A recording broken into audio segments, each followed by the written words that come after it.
सर्वमंगलमांगल्ये शिवे सर्वार्थसाधिके शरण्ये त्र्यंबके गौरी नारायणी नमोस्तुते नारायणी नमोस्तुते।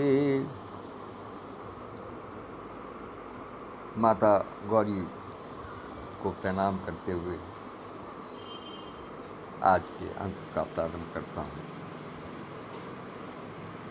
आज शिवरात्रि का पर्व स्थान स्थान से पवित्र गंगा जल ला करके कांवड़ी जी अपनी कांवड़ के माध्यम से शिव जी पर गंगा जल अर्पण करते हैं। अभी करना प्रारंभ हो जाएगा कुछ देर में, और ये शुभ मुहूर्त कल प्रातःकाल तक रहेगा। लेकिन भीड़ इतनी होती है, इतना अधिक एक तरीके से जाम लग जाता है। हम लोगों ने इस चीज़ को देखा है, भोगा है। विशेष रूप से लखीमपुर खीरी में जो गोला गोकर्णनाथ मंदिर है, वहाँ की स्थिति बहुत विचित्र है। शिवरात्रि पर वहाँ की स्थिति बहुत विचित्र हो जाती है। मैं भगवान भोलेनाथ को सादर प्रणाम निवेदित करता हूँ और आज के वाक्यांश पर आता हूँ। आज का वाक्यांश है परिवार का वातावरण।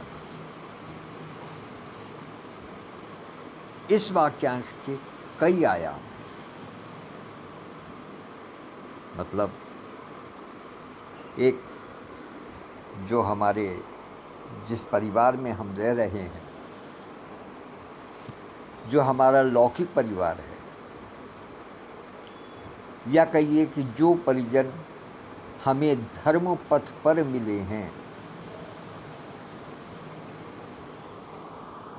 उनके साथ जो हमारा परिवार है, जो जुड़ाव है, उस नाते जो हमारे परिजन हैं, एक हमारा परिवार वो है। और एक परिवार हमारा वो है जो कि हमें कर्म पथ पर मिले, जिन्होंने कर्म पथ में हमारा साथ दिया है। एक परिवार वो है। तो दोनों परिजन हमारे परिवार का हिस्सा हैं, लेकिन दोनों की सीमाएं अपनी अपनी अलग अलग हैं। जैसे प्रत्येक मनुष्य की सोचने की मस्तिष्क के द्वारा सोचने की, समझने की बुद्धि, भाव, शब्द, वाचन शैली, व्यवहार शैली, आचार विचार सब भिन्न होते हैं। सबके अपने अपने अलग अलग दायरे होते हैं। कोई किसी एज ग्रुप में फिट होते हैं, कोई किसी एज ग्रुप में फिट होते हैं। कहने का मतलब ये है कि परिजन सब होते हैं, किंतु सबका लगाव कहीं अलग होता है, कहीं कुछ होता है, कहीं कुछ होता है। इसी प्रकार से जो धर्म पथ के जो हमारे परिजन हैं, धर्म पथ पर मिले हुए जो हमारे परिजन हैं, वो परिवार हमारा अलग है और कर्म पथ पर मिले हुए परिजनों का परिवार अलग है। इसलिए दोनों स्थानों पर वातावरण को सरस, सहज, सुलभ बनाने के लिए प्रयास हमको अलग अलग प्रकार से करने होते हैं। ये सभी जानते हैं। और इनकी रखरखाव, इनके वातावरण को शुद्ध रखना किस प्रकार से संभव है, वो हमको कुछ पुरानी बातें भी सिखाती हैं। वो कहते हैं ना, बैंकों में एक कहावत होती है कि पीछे देख आगे चल, कि जो हमारे पूर्वजों ने सिखाया है, जो हमारे पुरखों ने बताया है, या जो हमारे किसी ग्रंथों में लिखा हुआ है, जो हमारे इतिहास में लिखा हुआ है, या जो हमसे पूर्व में गलतियां हुई हैं, उनसे सीख लेते हुए हम अपने परिवार का वातावरण तैयार करते हैं। अब उस परिवार के वातावरण को तैयार करने में हम कितनी मात्रा में प्रेम मिलाते हैं, या कितनी मात्रा में हम कटुता मिलाते हैं, कितनी मात्रा में हम उसमें क्रोध का समावेश करते हैं, कितनी मात्रा में हम उसमें शांति का समावेश करते हैं, कितनी मात्रा में हम उसमें क्षमा का समावेश करते हैं, ये हम पर निर्भर करता है। और इन सब बातों पर ही परिवार का वातावरण भी निर्भर करता है। हमारे परिवार का वातावरण इन सब बातों पर है। परिवार में संस्कार कैसे हैं, मैं दोनों परिवारों की बात कर रहा हूँ, ये दोनों परिवारों पर लागू होता है, धर्म पथ के परिवार पर भी और कर्म पथ के परिवार पर, क्योंकि वातावरण को सुचारू रूप से एक अच्छा बनाने के लिए जरूरी है इन सारी बातों का, ये सारे तत्व आवश्यक हैं कि हम किससे कैसा व्यवहार कर रहे हैं, हमारे संस्कार कैसे हैं, हमारे बोलने का तरीका कैसा है, हमारे शब्द कैसे हैं, हमारे भाव कैसे हैं, हमारे चेहरे मुहरे की जो बनावट है वो किस प्रकार की है जब हम बात करते हैं।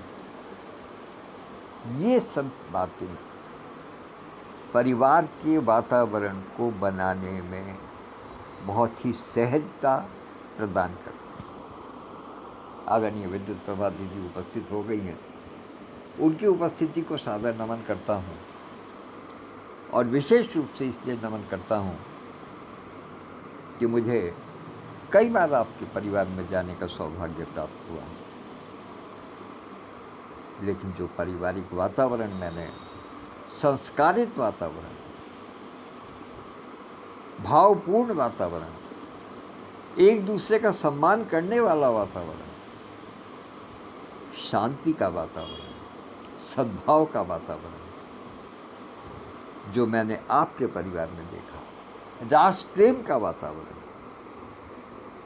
अपना सर्वस्व निछावर कर देने वाला वातावरण, ईश्वर के प्रति आस्था वाला वातावरण, और अपने पुरखों को ईश्वर से कम न मानने की इच्छा वाला जो वातावरण है, उसके लिए मैं प्रणाम निवेदित करता हूँ। वास्तव में ऐसा लगता है जैसे कि हम स्वर्ग में पहुंच गए। स्वर्ग और नरक कहाँ है? सब कुछ यही है, सब कुछ यही है। तभी तो कहते हैं कि स्वर्ग अलग है, नरक अलग है और मोक्ष अलग है। तो मैं कहता हूँ स्वर्ग और नरक जो भी कुछ है वो इस पृथ्वी पर ही है, मोक्ष जो है वो फिर मुक्ति है। जिसको न स्वर्ग की कामना है न नरक का डर है, उसको मोक्ष है, वही मोक्ष है। आज मैं आपको एक बड़ी अजीब सी बात बताता हूँ, क्योंकि वो विचार प्रभाव उस तरफ चल पड़ा है। ये जो हम संसार में सड़कों पर घूमते हुए देखते हैं, जिनको साधारण भाषा में हम लोग पागल कहते हैं, उनको क्या है, उनमें से कुछ प्रतिशत लोग ऐसे हैं, वास्तव में कुछ प्रतिशत लोग ऐसे हैं जिनको आप कुछ ही कहते रहें उन पर कोई असर नहीं है।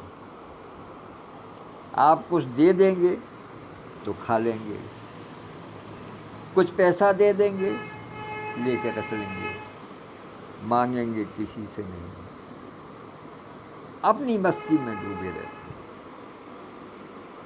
केवल अपनी मस्ती में डूबे रहते हैं, किसी को कुछ कहना नहीं, किसी से कुछ सुनना नहीं। तो क्या वो स्थिति मोक्ष की नहीं है? उनको ना इस बात से मतलब है कि कहाँ उनको रहना है, कहाँ उनका टीवी है, कहाँ उनका फ्रिज है, कहाँ उनका कूलर है, कहाँ उनका एसी है, कुछ नहीं। जहाँ साया दिखाई दिया, इच्छा हुई तो उसमें जाकर के लेट गए, उसमें जाकर के विश्राम किया, और नहीं इच्छा हुई तो बाहर सड़क का किनारा भी, सड़क के किनारे भी वही मौज है, रेलवे स्टेशन पर भी वही मौज है, और वही मौज किसी बरांडे में भी है, बाहर सड़क के किनारे जो किसी के मकान का बरांडा छुपा हुआ है उसमें भी है, कहीं कोई खंडर दिखाई दे गया तो उसमें भी वही मौज है। उनको उसी प्रकार से बराबर मौज आती है, क्योंकि वही सब उनका परिवार है। उनके चारों तरफ जो वातावरण बना हुआ है उसमें कुछ भी नहीं है, ना कुछ अच्छा है ना बुरा है, तो बस वही मोक्ष है, इसके अतिरिक्त और क्या है। तो स्वर्ग और नरक तो यही, स्वर्ग नरक और मोक्ष जो भी कुछ है वो यही है, इधर उधर ऊपर नीचे कुछ नहीं। न किसी बात से प्रसन्न होने की आवश्यकता है, न किसी बात से कष्ट पाने की आवश्यकता, जो भी कुछ है वो सब कुछ यही है। स्वर्ग की इच्छा छोड़ दो, नरक से डरना छोड़ दो, तो वही मोक्ष की स्थिति है। और उस मोक्ष की प्राप्ति का साधन हमारे परिवार का वातावरण है। आप समझेंगे कि मैं कहाँ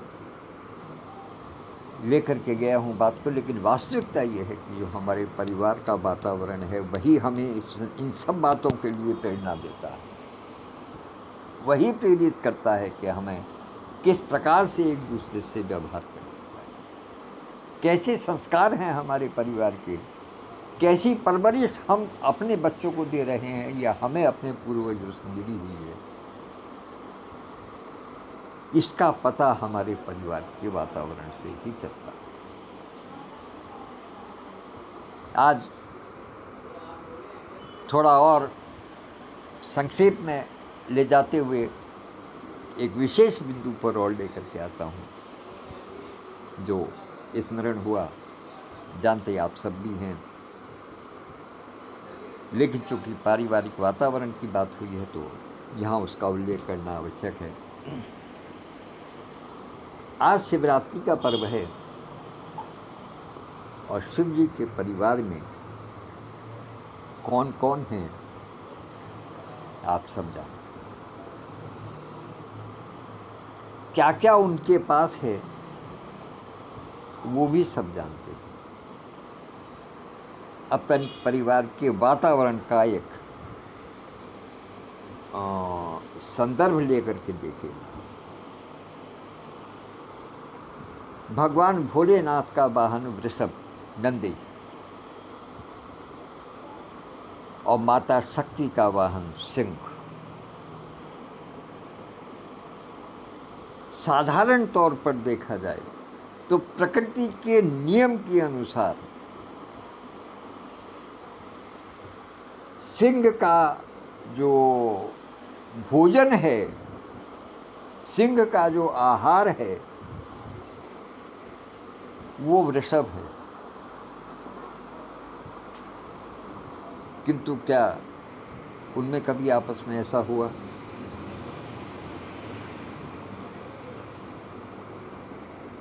भगवान भोलेनाथ के बड़े पुत्र का जो वाहन है वो मयूर है, मोर है।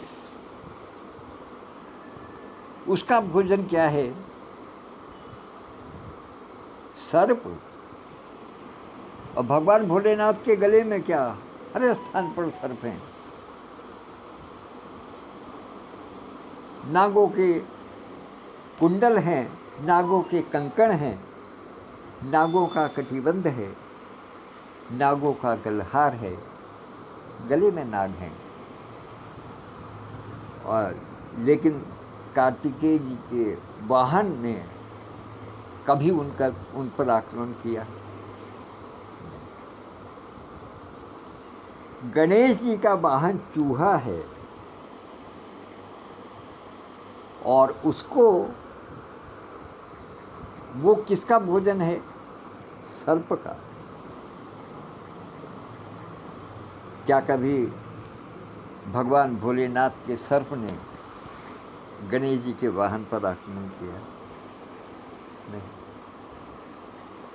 ये चारों वाहन एक ही परिवार में रह रहे हैं, एक ही स्थान पर रह रहे हैं, लेकिन इनके आपस का जो सामंजस्य है, आपस का जो तादात्म्य है, आपस के जो संस्कार हैं, वो इनको आपस में प्रेम से रहना सिखा रहे हैं। इसलिए मनस्थिति, प्रकृति कितनी भी विपरीत क्यों ना हो, किंतु जब हम एक परिवार के सदस्य हैं तो हमें किस प्रकार से मिलजुल कर रहना चाहिए, ये हमको भगवान भोलेनाथ का परिवार सिखाता है। क्या ये विचित्र बात नहीं है? परिवार में कहीं किसी बच्चे ने, किसी भाई ने या किसी भी परिजन ने कोई एक बात जरा सी कहीं ऊपर नीचे कह दी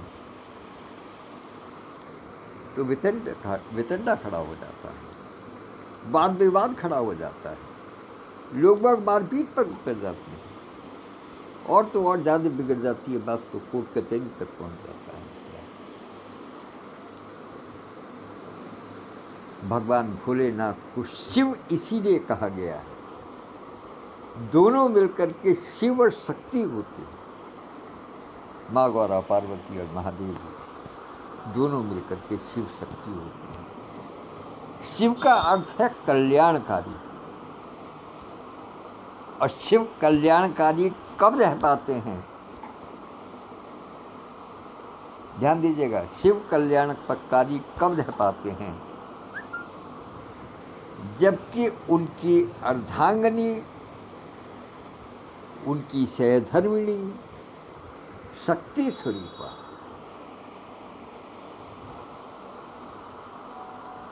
तो शक्ति और क्षमाशीलता, कल्याण जब ही निहित हो सकता है जबकि आपके पास शक्ति हो। कहते हैं कि क्षमाशीलता हमेशा बलवान व्यक्ति को ही शोभा देती है, शक्तिशाली व्यक्ति को ही क्षमाशीलता शोभा देती है, वरना जिस व्यक्ति के पास शक्ति नहीं है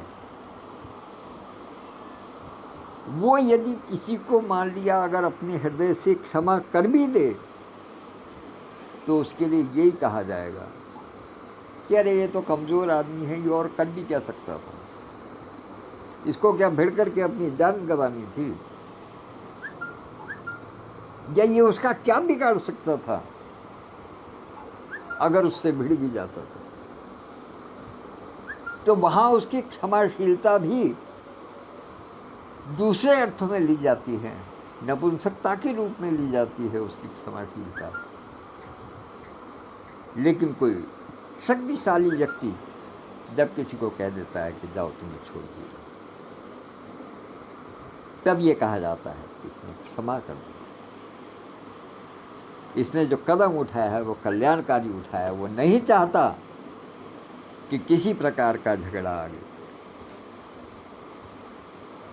तो यदि हमें अपने परिवार के वातावरण को सुधारना है तो हमेशा स्मरण रखें, अपने मन में ध्यान करें भगवान भोलेनाथ के परिवार का, कि उनके परिवार में किस किस प्रकार से विपरीत प्रकृति के जीव हैं, किंतु सब आपस में प्रेम से रहते हैं। और सबसे बड़ी बात कि रहते कहाँ हैं भगवान भोलेनाथ कहाँ रहते हैं? श्मशान में। घर बनाया नहीं। ये कथा सबने जानी है कि माता पार्वती के आग्रह पर विश्वकर्मा जी के माध्यम से भगवान भोलेनाथ ने मना करते करते फिर उसके बाद में पार्वती माता की हट के कारण लंका का निर्माण कराया। लेकिन उससे पहले ही उन्होंने कहा था कि देवी, हमारे लिए यही स्थान ठीक है जहां हम रह रहे हैं। हमारे भाग्य में नहीं है, हमको उसकी आदत नहीं है, हम नहीं रह पाएंगे वहां। क्योंकि कहते हैं कि जहां स्वर्ण होता है, जहां सोना होता है, अर्थात जहां चमकने वाली चीज होती है या जहां मूल्यवान चीज होती है, वहां आपस में परिवार में झगड़ा होना स्वाभाविक है। उसको कोई नहीं रोक सकता। और शिव जी ऐसा कदापि नहीं चाहते थे। इसलिए भले ही उन्होंने माता पार्वती के कहने पर सोने की लंका का निर्माण कराया, लेकिन रावण को प्रेरणा दी कि उसने दक्षिणा में लंका ही मांग ली। और भगवान भोलेनाथ पार्वती और परिवार सहित पुनः अपने स्थान पर लौट गए, क्योंकि वो संसार को कल्याणकारी मार्ग दिखाना चाहते थे। वो अपने परिवार के वातावरण को एक आदर्श वातावरण स्थापित करना चाहते थे। कहते हैं ना, कोई भी कार्य होता है तो उसके पीछे कोई एक कारण नहीं होता, बहुत सारे कारण होते। एक बात ध्यान होगा आपको, मैंने कहा था कि हमें जो प्राप्त हुआ वो प्रभु की कृपा है, लेकिन जो नहीं प्राप्त हुआ वो अति कृपा है। वही बात यहां भी सिद्ध होती है। आप समाज को अपने परिवार के वातावरण के हिसाब से क्या संकेत देना चाहते हैं, क्या संदेश देना चाहते हैं, ये तभी निर्भर है जबकि आप अपने परिवार में स्वयं में शक्तिशाली भी हों, क्षमाशील भी हों, सुसंस्कारित भी हों और दिखा सकें समाज को कि आदर्श परिवार कैसा होता है। तभी आप कुछ संदेश दे सकते हैं समाज को। वरना हमारे घर में यदि स्वयं दिन रात लड़ाई की बातें सुनाई देंगी पड़ोसियों को, क्योंकि वैसे तो कहते हैं कि दीवारों पे भी कान होते हैं, लेकिन आज के इस युग में सारे मकान इतने मिले जुले, इतने सटे हुए हैं कि दीवार के पार तक भी बात पहुंच जाती है। और जो परिवार का वातावरण है वो एक परिवार से दूसरे परिवार तक उसकी वस्तुस्थिति पहुंच जाती है। तो इसलिए हमें स्वयं अपने परिवार के वातावरण को संभालना है, इसके संस्कारों को संभालना है और इसके संस्कारों को आगे अपनी अगली पीढ़ी को भी दे करके जाना है। अपने शब्दों को, अपने भावों को, अपनी क्षमाशीलता को, अपनी शांति को और संस्कारों को विशेष रूप से हमें आगे तक लेकर के जाना है। तभी हमारे परिवार का वातावरण सहज रहेगा, सरल रहेगा, सुखद रहेगा और हम सब शांति का अनुभव कर सकें। इन्हीं शब्दों के साथ मैं अपनी वाणी को विराम देता हूँ। और उपस्थिति में जहाँ तक प्रश्न है, आदरणीय विद्युत देवी लगभग प्रारंभ से ही जुड़ी हैं और अभी बीच में डॉक्टर सत्यप्रकाश पांडे जी भी जुड़ गए हैं। मैं जानता हूँ कि आज उनका स्वास्थ्य ठीक नहीं है। ईश्वर से प्रार्थना करता हूँ कि उनका, उनके परिवार का, सबका स्वास्थ्य ठीक रहे और उनकी जो मनोकामना है वो शीघ्र पूर्ण हो और हम सब उसको पूर्ण करने में अपना गिलहरी प्रयास भी लगाए रखेंगे। इन्हीं शब्दों के साथ मैं अपनी वाणी को विराम देता हूँ। जो बाद में सुनेंगे उनके लिए